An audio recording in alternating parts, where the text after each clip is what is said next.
9. वायुमंडल। पृथ्वी के चारों ओर से घिरे हुए वायु के विस्तृत फैलाव को वायुमंडल एटमॉस्फेयर कहते हैं। वायुमंडल के ऊपरी परत के अध्ययन को वायुविज्ञान एयरोलॉजी और निचली परत के अध्ययन को ऋतु विज्ञान मेट्रोलॉजी कहते हैं। आयतन के अनुसार वायुमंडल में 30 मील के अंदर विभिन्न गैसों का मिश्रण इस प्रकार है। नाइट्रोजन 78.07%, ऑक्सीजन 20.93%, कार्बन डाइऑक्साइड 0.03% और आर्गन 0.93%।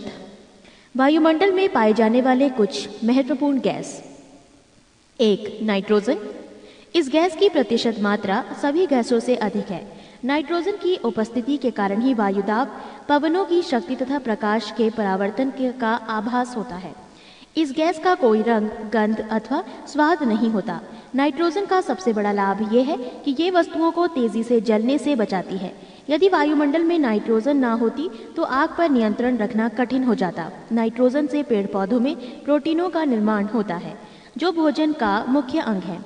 ये गैस वायुमंडल में 128 किलोमीटर की ऊंचाई तक फैली हुई है।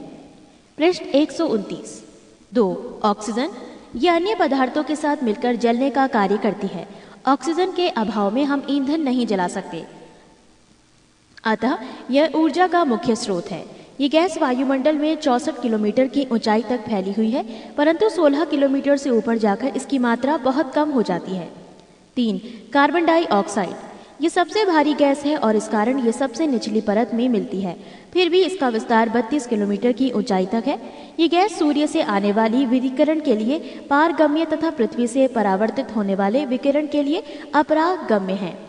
अतः ये कांच घर या पौधा घर ग्रीन हाउस प्रभाव के लिए उत्तरदायी हैं और वायुमंडल के निचली परत को गर्म रखती हैं। 4. ओजोन।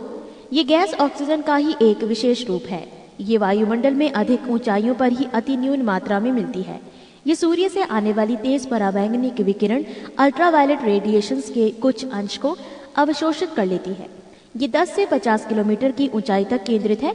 वायुमंडल में ओजोन गैस की मात्रा में कमी होने से सूर्य की पराबैंगनी विकिरण अधिक मात्रा में पृथ्वी पर पहुंचकर कैंसर जैसी भयानक बीमारियां फैला सकता है। गैसों के अतिरिक्त वायुमंडल में जलवाष्प तथा धूल के कण भी उपस्थित है।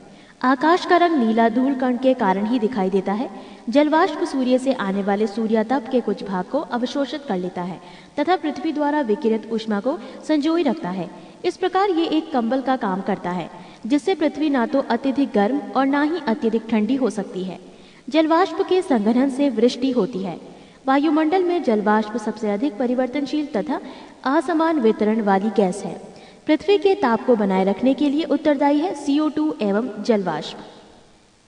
हमारे चैनल को सब्सक्राइब कीजिए और बेल आइकन को प्रेस कर दीजिए ताकि हमारे आने वाली वीडियोस के अपडेट आपको टाइम पर मिलता रहे। धन्यवाद।